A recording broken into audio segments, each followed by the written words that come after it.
요한복음 4장 7절에서 14절까지입니다. 예루살렘에 있는 종교 지도자들 그리고 바리새인 이런 사람들에게 예수님에 대한 소식이 들어갑니다.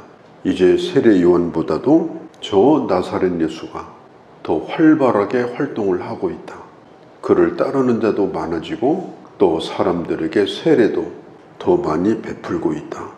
이런 소식을 들었을 때 예루살렘 사람들은 긴장을 하고 또 시기심을 갖게 됩니다. 예수님은 이것을 누구보다도 잘 알고 계셨습니다.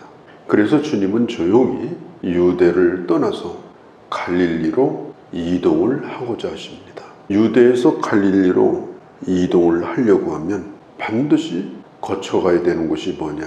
중간 또막에 있는 사마리아 지방입니다. 오늘 이런 상황에서 일어났던 일들에 대해서 말씀을 드리려고 합니다. 요한복음 3장은 니고데모의 얘기입니다. 요한복음 4장은 사마리아 여자의 얘기입니다. 니고데모와 사마리아 여자는 대조가 되는 면이 많이 있어요. 니고데모는 정통 유대인이죠. 율법사죠. 바리새인이죠. 백성들에게 존경을 받는 선생입니다. 사마리아 여자는 많은 부끄러움을 안고 사는, 거기다가 여자가 인정받지 못하던 그 시대에 사마리아 여자였습니다. 그런데 예수님은 이 여자를 오늘 찾아가고 계신 것입니다. 성경에 보면은 이렇게 말합니다. 4절에 사마리아를 통과하여야 하겠는지라라는 이 단어가 영어로는 must, 헬라어로는 에드이라는 말인데 이 말은 반드시 그렇게 해야 되겠다 그런 뜻입니다. 강렬한 충동 이런 것을 의미해요. 지금 예수님은 그냥 지나가는 길이 아니고 그곳에 가야만 하는 분명한 이유가 있었습니다. 필연적인 것입니다. 주님은 목적을 가지고 움직이셨습니다.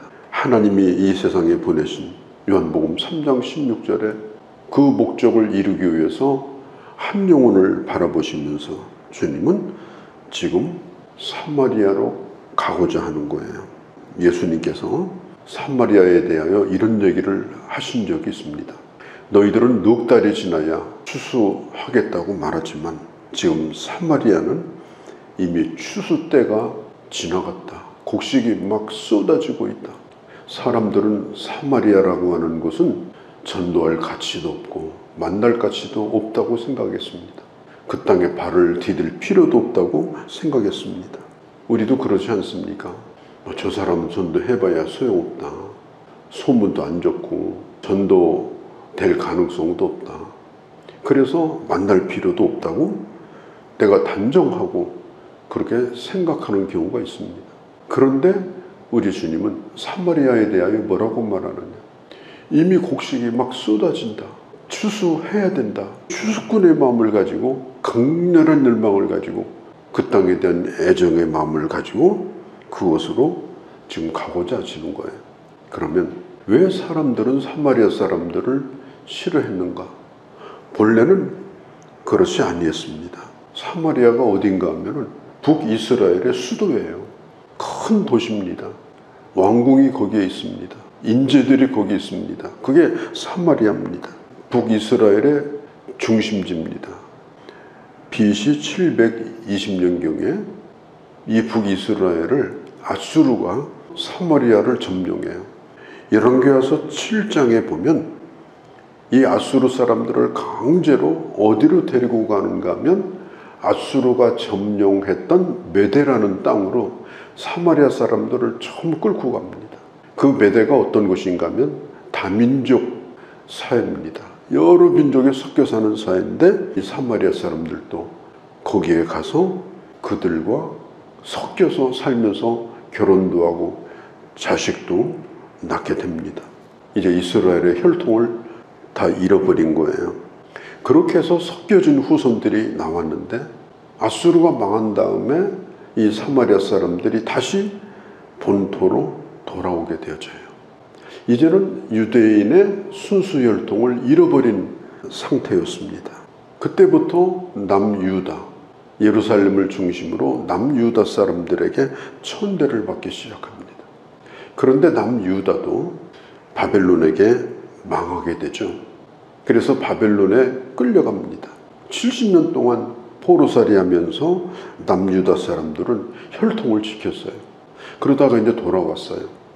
에스라, 느헤미야, 또 스룹바벨 이런 사람들이 성전을 재건하고 성벽을 재건할 때 그때에 사마리아 사람들이 와서 우리도 같이 참여하고 싶다.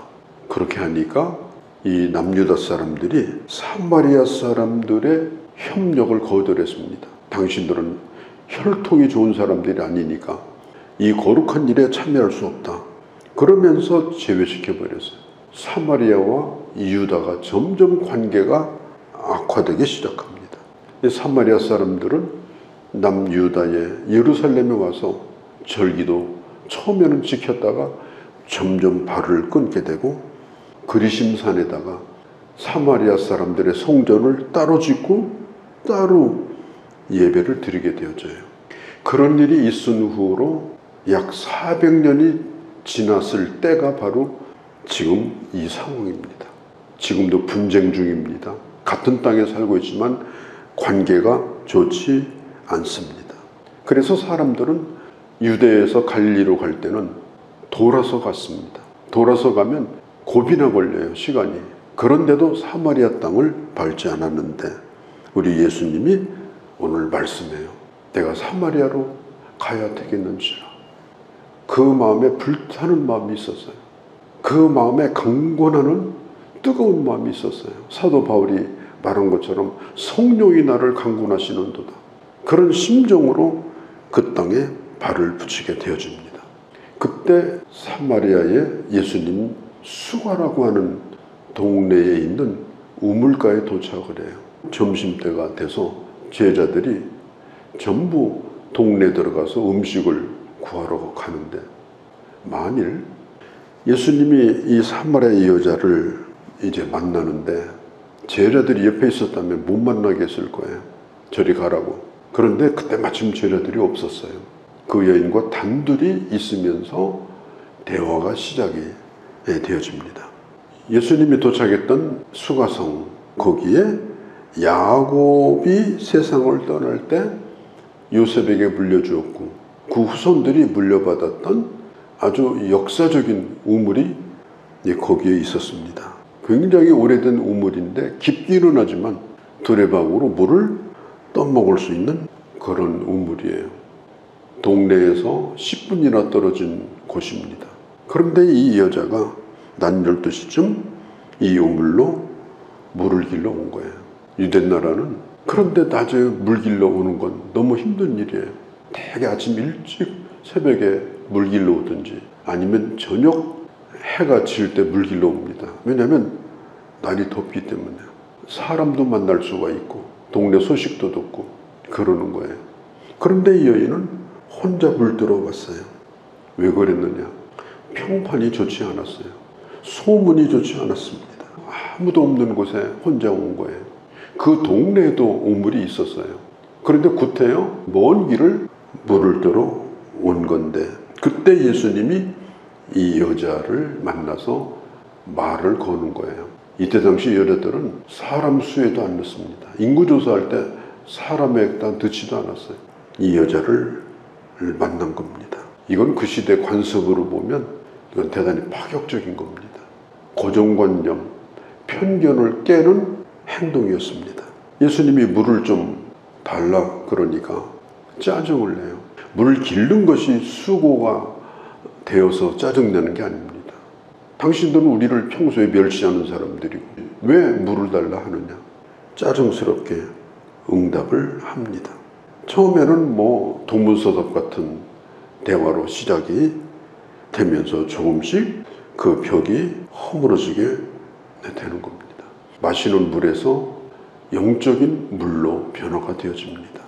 육신의 문제로 시작해서 영혼의 문제로 옮겨가게 됩니다. 그러면서 대화가 점점 깊어지기 시작해요. 우리가 복음을 전한다고 하는 것은 반드시 만남이 있어야 됩니다. 인격적인 만남, 대화 속에서 복음이 증거되어져야 합니다. 예수님이 말씀합니다. 물을 달라고 하는 내가 누구인가를 알았다면 당신은 내게 그런 말을 하지 않았을 것입니다. 내가 주는 물이 있는데 그 물이 무엇인가를 안다면 내게 그 물을 달라고 하였을 것입니다. 그러니까 이 여자가 하는 얘기가 그런 물이 있습니까? 그런 물이 있다면 내가 낮 12시에 이렇게 물 들어오는 수고, 세상도 너무 힘들고 사람도 싫고 그래서 그냥 혼자 물 들어오는 이런 일을 좀 안 하게 해주십시오. 이 여인은 아직까지도 그 물이 뭔지를 몰랐습니다.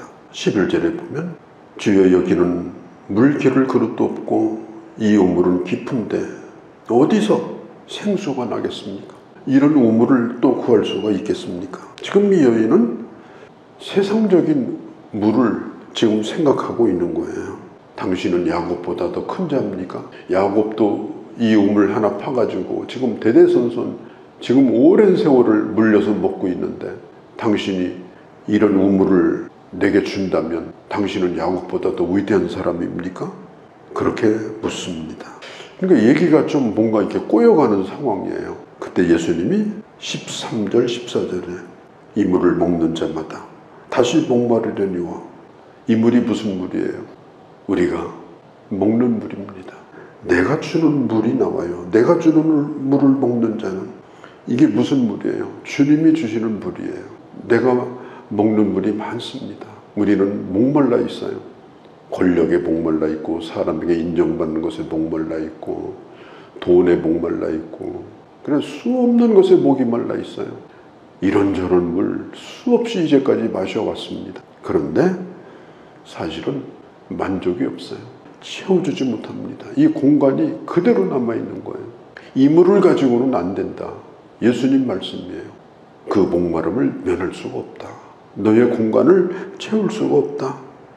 내가 주는 물, 너 안에서 스스로가 만족할 수 있는 그 물을 내가 너희에게 줄 수가 있다. 이 여자가 얼마나 인생의 갈증을 가지고 살았는지 몰라요.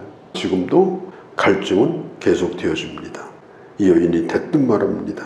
15절에 주여 이런 물을 내게 주사 목마르지도 않고 여기 이렇게 매일 물길로 오지도 않게 하여 주옵소서. 이 여자는 더 관심을 가지고 예수님의 말씀을 듣기 시작하면서 결국은 예수님이 누구인가를 알게 되면서 그런 물동이를 버리게 됩니다. 그 우물도 버립니다. 물도 길지 않습니다. 그리고 동네로 들어가서 예수님에 대하여 말을 합니다. 사실 남자가 5이 있었는데 자기 남편도 아닌 남자고 살았던 여자입니다. 이런 얘기들은 다 숨겨야 되는 얘기죠. 그런데 요한복음은 요한이 기록한 거잖아요. 요한이 어떻게 이걸 알아냈을까? 그날도 동네 슈퍼 가서 음식 사러 갔는데 어떻게 이걸 알아내고 여기다 써놨을까?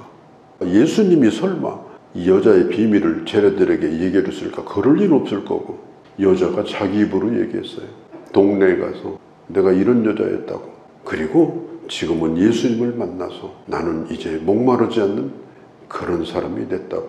그 간증을 듣고 요한뿐 아니라 많은 사람이 그걸 알게 되었지만 이제는 더 이상 그 여자를 멸시하지 아니하고 오히려 그들도 그 여자가 만난 예수님을 만나기 위해서 찾아 나오는 놀라운 역사가 일어나게 되어집니다.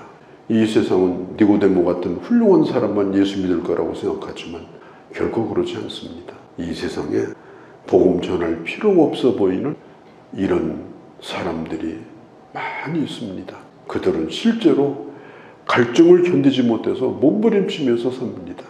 우리가 구체적으로 예수 그리스도를 증거할 수 있다면 그들의 목마름을 채워줄 수 있는 예수 그리스도를 그들도 만나게 될 수 있는 것입니다.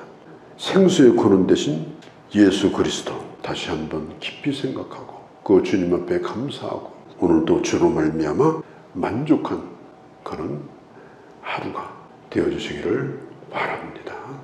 거룩하신 우리 아버지 우리를 얼마나 사랑하시는지, 주님은 사람을 선입견으로 대하지 아니하시고 진심으로 대하시는지, 하나님에게 붙들려져 하나님의 보내신 뜻을 얼마나 강렬하게 행하고자 했는지 오늘 이 말씀을 통해 보았습니다.